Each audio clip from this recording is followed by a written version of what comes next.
자, 이제 대조영 드라마를 통해서 본 우리 고구려의 마지막 그리고 부흥 그리고 교훈을 한번 살펴보겠습니다. 결국 마지막 태왕인 그 보장왕이 참 무능했죠. 무능하면 나라는 망합니다. 그게 이제 드라마 속의 교훈입니다.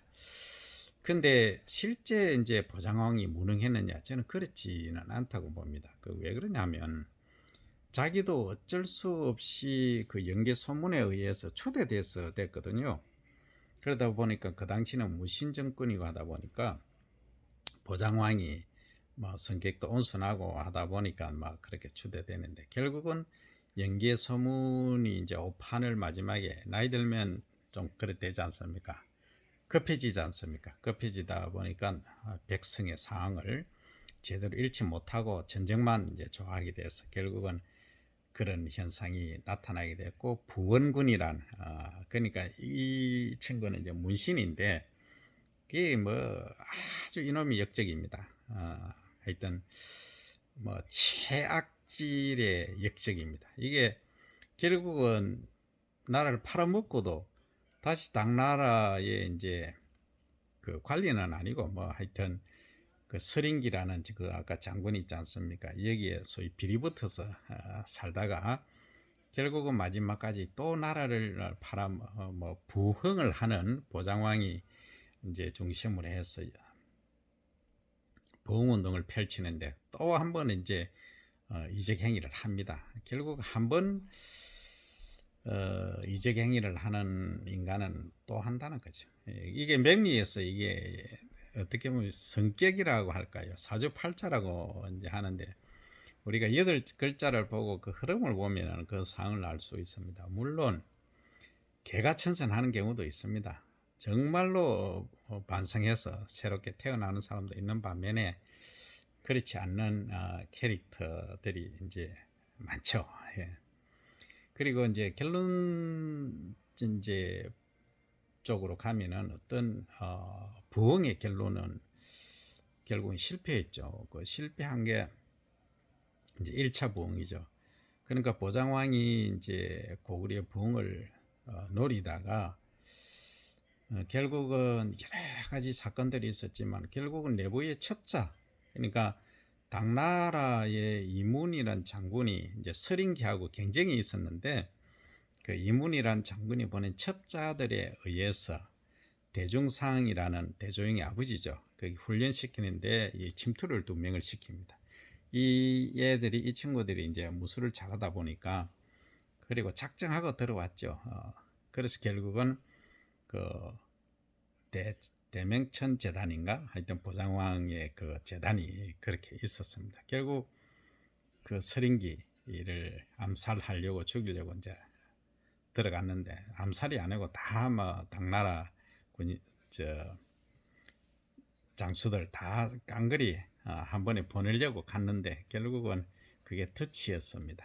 결국 그 덫의 마지막에 또 역할을 덫에 걸리게 한 역할을 한 게 또 연개소문의 그 장남입니다. 이건 정말 무식하거든요.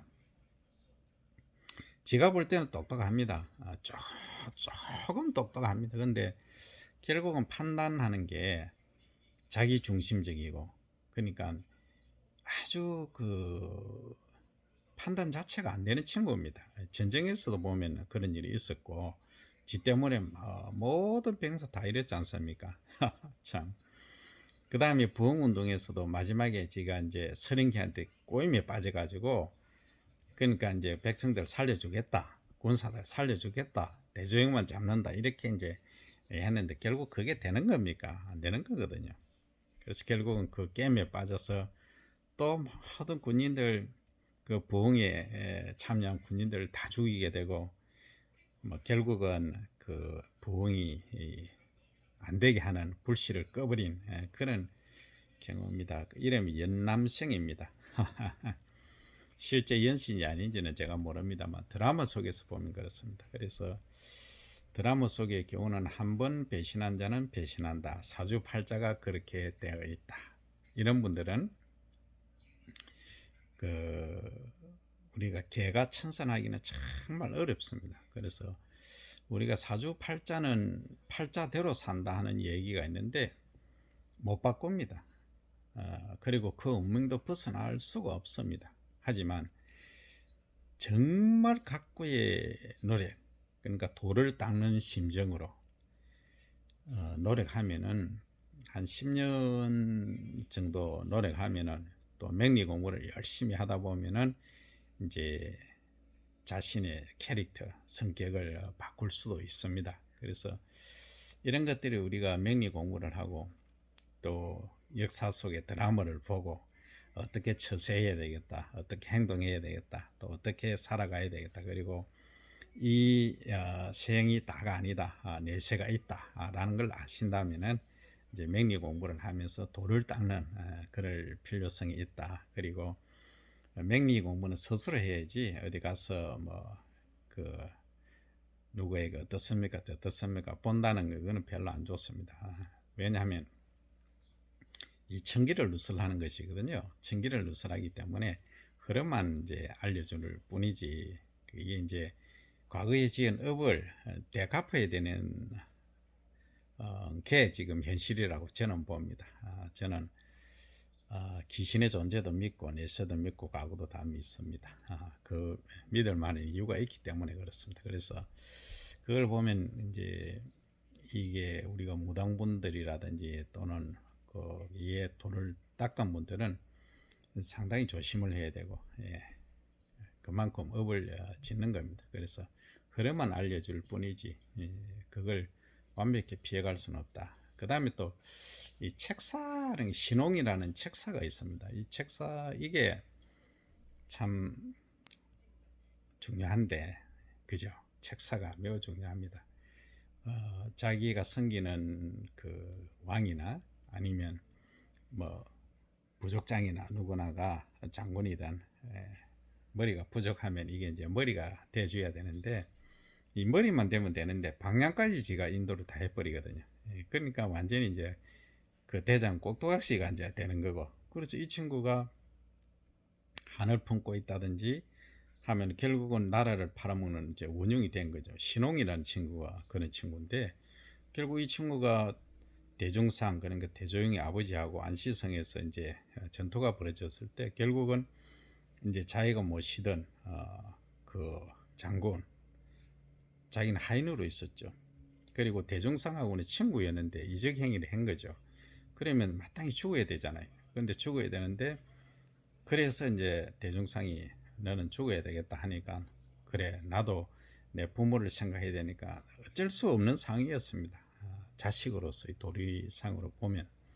그래서 이제 자기도 장군으로서 무장으로서 그냥 죽기는 뭐 하고 자네 칼에 죽고 싶다 이거죠. 그래서 대결을 하는데 결국 칼을 이제 대중상 쪽으로 향하지 않고 역으로 거꾸로 잡고 이제 향한 거죠. 그래서 결국은 대종상이 죽음을 당하는 걸 그 장면을 보고 대종상이 죽였다 이렇게 이제 얘기를 하거든요. 그래서 오해가 이제 시작된 거죠. 그래서 이 신홍이 결국은 이제 그란족에 엎혀서 이제 결국은 책사 노릇을 하면서 고구려의 부흥의 씨를 이제 완전히 끄게 되는 그런 역할을 하게 됩니다. 그래서 우리가 이게 명리를 보시는 분들이나 아니면은 무당분들이나 모든 이쪽에 가르침을 주시는 분들은 책사거든요. 그래서 이게 섣불리 말씀하실 것도 아니고 상당히 매우 조심해야 된다 하는 겁니다. 한 예를 들면 이런 겁니다. 이 사람 뭐 문제 죽겠네, 예를 들어서 그런 얘기를 하면 그 사람 그때 죽습니다. 그만큼 무섭습니다.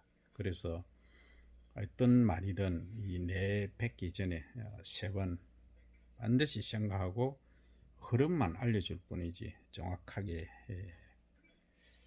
어떻게 되겠다 하는 말들은 절대 삼가해야 됩니다. 천기를 누설하는 일은 없어야 되겠다 하는 것을 말씀드리면서 대조행에서 본 사주팔자는 변치 않는다. 그러나 각고의 노력이 동반된다면 변할 수도 있다.